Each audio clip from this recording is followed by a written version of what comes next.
पुरोहित ने सभी राजकुमारियों के रिश्ते तय कर दिए थे। अब वह राजा के पास जाता है और राजा से कहता है, महाराज, मैंने सभी कन्याओं के लिए रिश्ते तय कर दिए हैं। बड़ी 6 राजकुमारियों का रिश्ता मैंने राजकुमारों से और सेठ साहूकारों के पुत्रों से तय किया है, और आपकी इच्छा अनुसार मैंने छोटी पुत्री का विवाह एक हमारे ही राज्य के गरीब और भिखारी परिवार में कर दिया है। उनके पास ना ही तो खाने के लिए खाना है, वे एक टूटे-फूटे झोपड़े में रहते हैं और ईंटों का कारोबार करते हैं। कभी उन्हें खाना मिलता है तो कभी उन्हें खाना भी नहीं मिलता है। राजा ऐसा सुनकर बहुत प्रसन्न होता है और सोचता है, अब मेरी पुत्री को पता चलेगा कि कौन किसके भाग्य का खाता है, और वह मन ही मन प्रसन्न होता है। दूसरी तरफ गरीब आदमी और उसका पुत्र शहर से कुछ कपड़े लेकर आते हैं नए, और उनके पास थोड़े बहुत पैसे और बचते हैं। तभी पिता सोचता है, हम राजमहल में पैदल तो नहीं जा पाएंगे, तो हम कुछ इन पैसों से कुछ कर लेंगे। विवाह तिथि आने पर उन्होंने देखा उनके पास इतने पर्याप्त पैसे तो नहीं है कि वो घोड़ा गाड़ी कर सके, इसलिए उन्होंने एक गधा ले लिया किराए पर, और उसी गधे पर बैठकर वह राजमहल की तरफ चलने लगे। दूसरी तरफ महल में बहुत अच्छे तरीके से धूमधाम से विवाह की तैयारियां हो रही थी। बाकी 6 राजकुमारियों की बारातें खूब सजी हुई आई थी, और अभी तक 7वीं राजकुमारी की बारात तक नहीं आई थी। सभी सोच ही रहे थे, तभी बूढ़ा आदमी और उसका पुत्र गधे पर बैठकर आते हैं और महल के मुख्य दरबार पर होते हैं, जहां बाकी राजकुमारियों की बारातों का स्वागत महारानी ने किया और खूब धूमधाम से किया। वहीं बुजुर्ग आदमी और उसके पुत्र का स्वागत दासी ने किया और उन्हें अंदर ले गए। बाकी राजकुमारियों का विवाह बहुत धूमधाम से किया गया, और बूढ़े आदमी के पुत्र और राजकुमारी का विवाह सिर्फ ऐसे ही साधारण तरीके से किया गया। उन्हें खाना खिलाकर उन्हें विदा कर दिया गया। राजकुमारी से गहने-वहने सभी चीज़ें ले ली गई और उन्हें कुछ भी नहीं दिया गया। बूढ़ा आदमी और उसका पुत्र सोच रहे थे कि राजकुमारी को खूब धन दौलत दिया जाएगा तो उनका तो अब जीवन स्तर सुधर जाएगा, लेकिन ऐसा कुछ नहीं हुआ। राजकुमारी को राजा ने फूटी कौड़ी तक नहीं दी और सिर्फ साधारण वस्त्र में ही भेज दिया। राजकुमारी अपने भाग्य पर विश्वास रखती थी, इसलिए वह चुपचाप चली गई।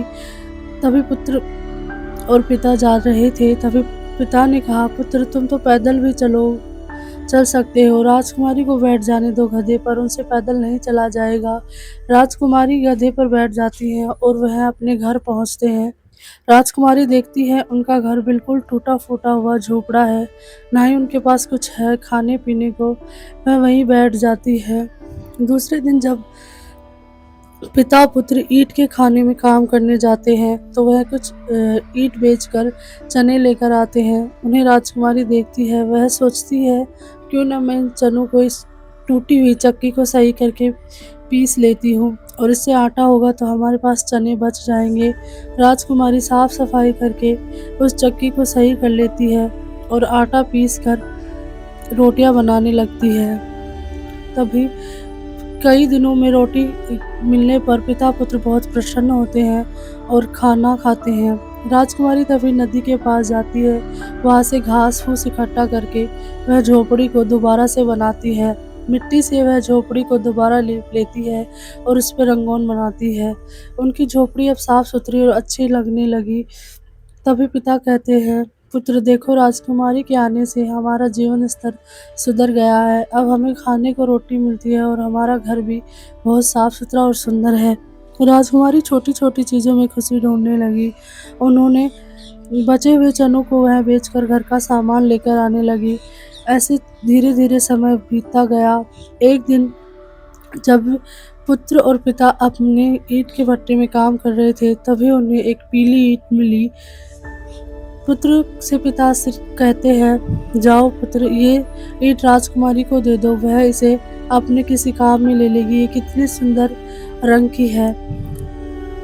पुत्र कहता है ठीक है पिताजी, और वह ले जाकर उसे राजकुमारी को दे देता है। राजकुमारी देखती है कि वह ईंट तो सोने की ईंट है।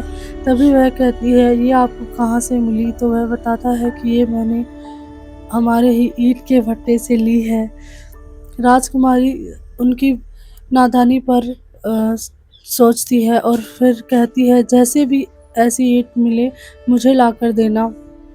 राजकुमारी सारी ईंटों को सुरक्षित रखती है और वह सारी सोने की ईंटें थी।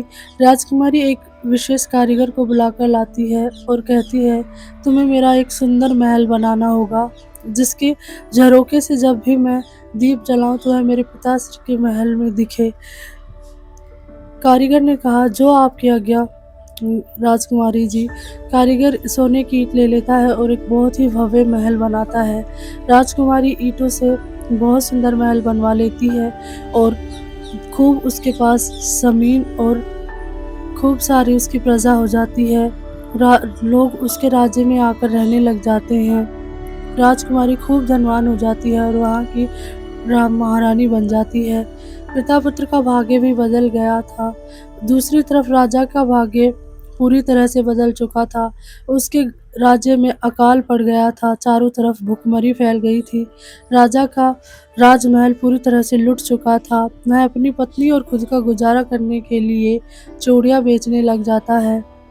उसकी पुत्रियों के भी ऐसा ही हाल हो जाते हैं। एक दिन जब वह अपनी चूड़ियाँ बेच रहा था तो वह बेचते-बेचते अपनी छोटी पुत्री गीतांजलि के महल के पास जा पहुँचा। पुत्री ने देखा कि वह कोई चूड़ी बेचने वाला है तो वह अंदर उसे बुला लाती है। जब वह देखती है वह तो उसके पिता है तो वह बहुत दुखी हो जाती है। तभी वह अपने दासी से कहती है इस चूड़ी बेचने वाले से कहो यह स्नान आदि कर ले और हाथ मुँह धो ले और इसे खाना परोसो। चूड़ी वाले ने राजा ने सोचा मुझे इतना सम्मान मिल रहा है, मैं तो खाना खा ही लेता हूँ। राजा नहा धोकर बैठकर खाना खाने लगा। तभी पुत्री ने कहा पिताश्री आपने देख लिया ना कि कौन किसके भाग्य का खाता है। राजा देखता है और जान जाता है कि वह उसी की पुत्री गीतांजलि है। तभी राजकुमारी कहती है पिताश्री सभी अपने अपने भाग्य का खाते हैं। आपके भाग्य में अब गरीबी थी तो आप आज चूड़ियाँ बेच रहे हैं। मेरे भाग्य में हमेशा ही राज सुख था, इसलिए मैं गरीब परिवार में आने पर भी राजमहल में रहती हूँ। पिता को अपनी गलती का एहसास होता है। वह अपनी पुत्री से क्षमा मांगता है। राजकुमारी अपने पिता को क्षमा कर देती है और उन्हें धन दौलत देकर विदा करती है। इस कहानी से हमें यह सीख मिलती है कि हमें कभी भी अपने धन और अच्छे वक्त पर घमंड नहीं करना चाहिए। हमें एक दूसरे का सम्मान करना चाहिए। आपको कहानी कैसी लगी कमेंट सेक्शन में ज़रूर बताना। वीडियो को लाइक करना, शेयर करना और चैनल को सब्सक्राइब करना। Thanks for watching.